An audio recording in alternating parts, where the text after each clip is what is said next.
Много хора си мислят, че монтажът на резервоар за дъждовна вода е сложен. Истината е, че повечето пъти е бързо и лесно. В това видео ще ви покажа основни принципи за свързване към водосток.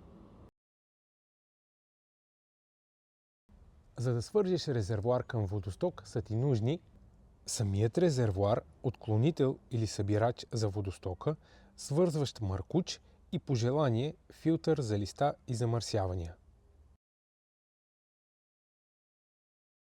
Първата стъпка е да поставиш резервоара близо до водостока. Важно е да бъде на равна и стабилна основа, например бетонна плоча или твърда настилка. Така ще избегнеш накланяне, когато резервоарът се напълни. След това в тръбата на водостока се монтира отклонител.